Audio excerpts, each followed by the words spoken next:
sofrendo. Na terra há almas sofredoras também. E o céu igualmente onde houver almas felizes. E há almas felizes na terra também. Não plenamente felizes. Assim.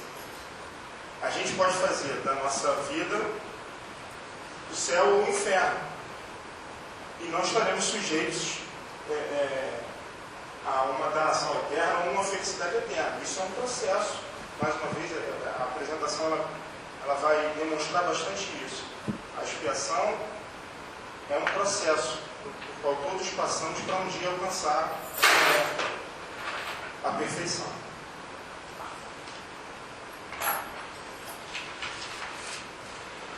Onde ocorre a expiação? Mais uma vez, né? De acordo com a doutrina espírita, a pluralidade de existências materiais, entremeadas pelos períodos experimentados na erradicidade, constitui um conceito maior do que a vida. Então, a vida não está restrita àquela passagem que estamos vivendo atualmente, no terreno. Ela começa lá atrás, já que Deus nos fez simples e ignorantes, e vamos cada vez mais evoluindo. Hoje estamos na Terra passando parte desse processo, uma parte pequeníssima desse processo. Vamos desencarnar, continuaremos evoluindo, sofrendo e gozando felicidade na erradicidade, nos preparando para um retorno em que tentaremos mais uma vez melhorar as nossas condições enquanto espíritos eternos. E aí sem um local circunscrito, sem uma sanção, uma pena eterna determinada. Toda oportunidade que esteja o espírito encarnado ou desencarnado é preciosa para que ele analise suas faltas, mesmo que sob o estímulo do sofrimento, compreenda a necessidade de mudança e evolua para não recalcitrar nos mesmos erros. Aqui está bem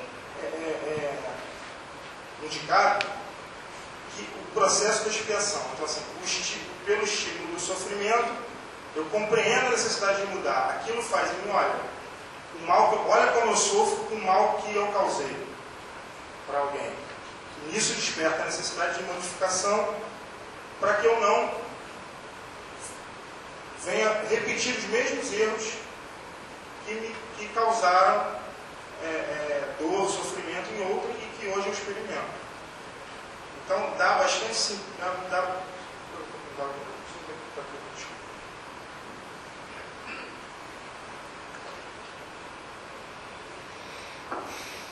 essa passagem aqui ilustra bastante a noção de processo que está sempre em evolução, né? A necessidade do sofrimento para que nossos olhos sejam abertos para algum mal que nós tenhamos causado, alguém que hoje repercute em nós, para que eu desperte a consciência nesse processo, procuro evoluir para que não venha mais repetir esse erro.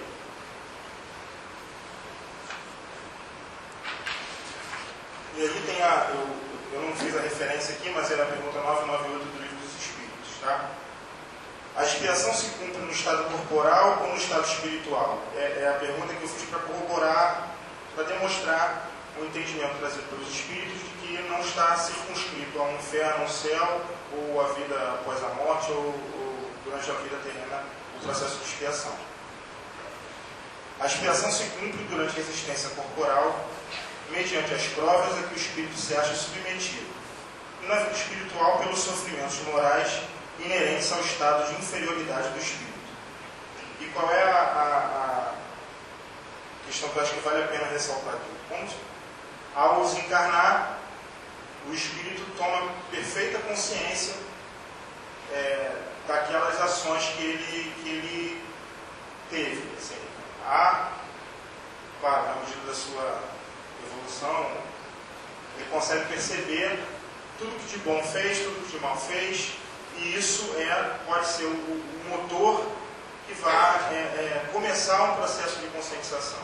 Alguns espíritos provavelmente não têm esse estado de primeira. Isso depende da evolução moral até que o espírito tem.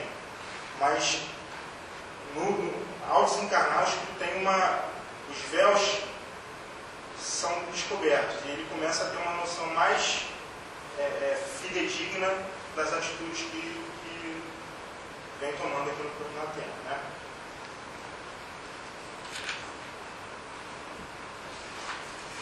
Então, fixados duas coisas: o que é expiação, que é um mecanismo pelo qual o próprio Espírito toma consciência da sua condição de imperfeito e, portanto, que erra, dos seus erros, analisa os erros por meio do sofrimento e procura não repeti-los. Depois analisados aonde ocorre a expiação, mas aonde ocorre a expiação, quer dizer, não está circunscrito nem na vida material, nem na vida espiritual, e sim um processo que acontece durante a vida espiritual como um todo, que engloba esses períodos de encarnação e de erraticidade. Vem a pergunta que eu acho que são as duas perguntas que eu acho mais importantes, mais interessantes, pelo menos. Por que ocorre a expiação e depois como ocorre a expiação. E eu tentei deixar bastante explicadinho os motivos pelos quais a expiação ocorre. Inclusive, eu reduzia alguns slides, tinha muita coisa escrita e ficaria complicado. Então, algumas coisas eu vou falar aqui, mas a grande substância das questões estão aqui no slide e vocês podem até ler conforme eu vou falar.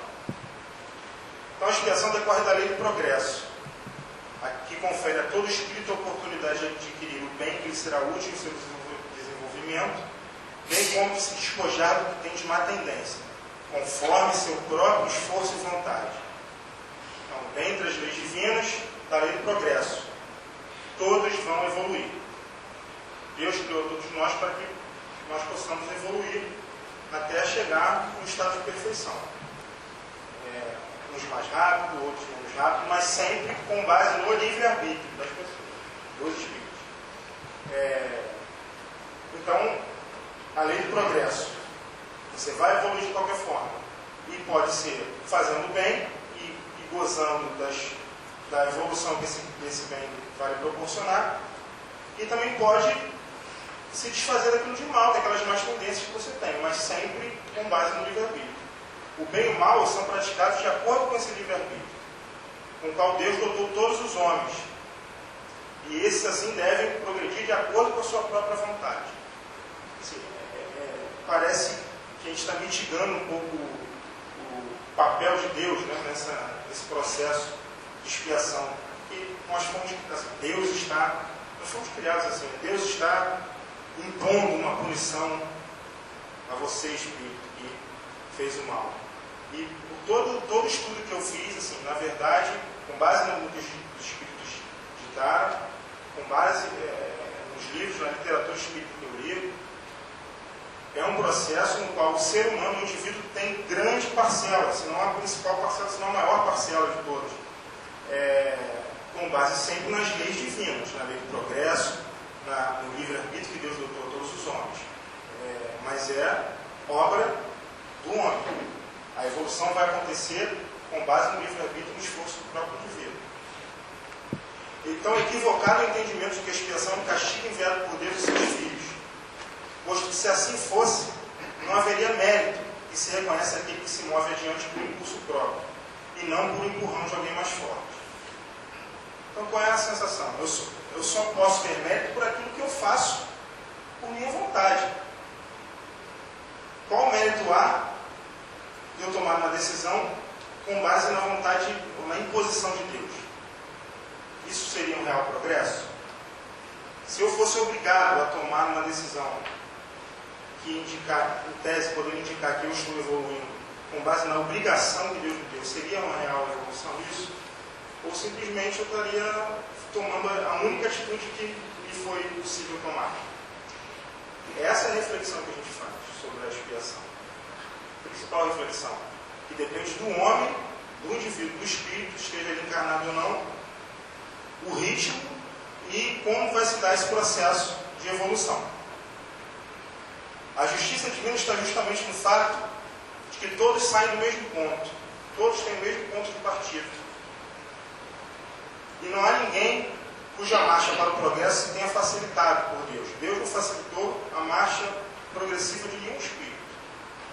Todos fazem com base no seu livre-arbítrio, com base no seu próprio esforço, nas suas decisões, nas suas próprias ações no dia a dia.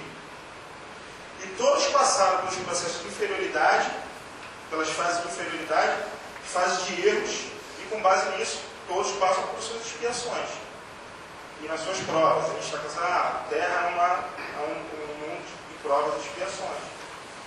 Então, estamos aqui, ou por provas que voluntariamente, mais uma vez, eu friso, decidimos passar, ou por expiações, por erros que cometemos no passado. A nossa vida regressa. A vida entendida como um sentido maior que o termo efetivamente tem.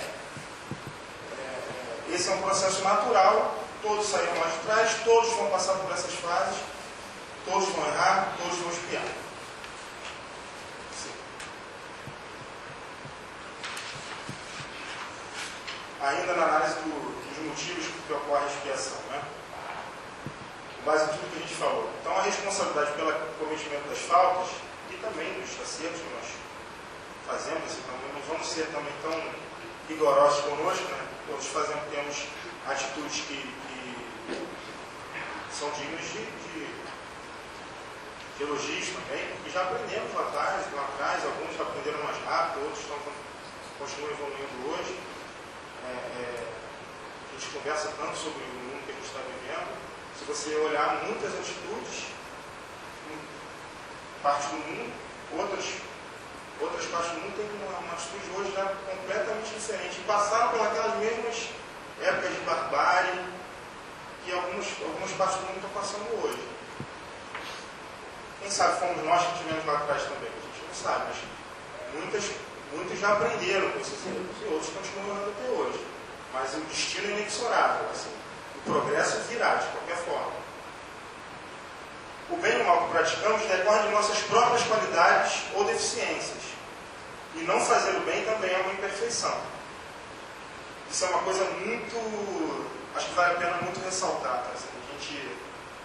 eu não faço mal para ninguém. Mas o bem também faz. Então, assim, e quanto de bem a gente pode fazer? Quanto de bem Deus possibilita que a gente venha fazer e a gente não faz? Às vezes é o dia a dia, isso não é maldade, é algo só que a gente tem que, como é um processo de conscientização, é algo que a gente tem que se conscientizar das possibilidades que Deus colocou em nosso caminho, reais possibilidades. Ninguém tem que fazer nada aquém da sua própria capacidade.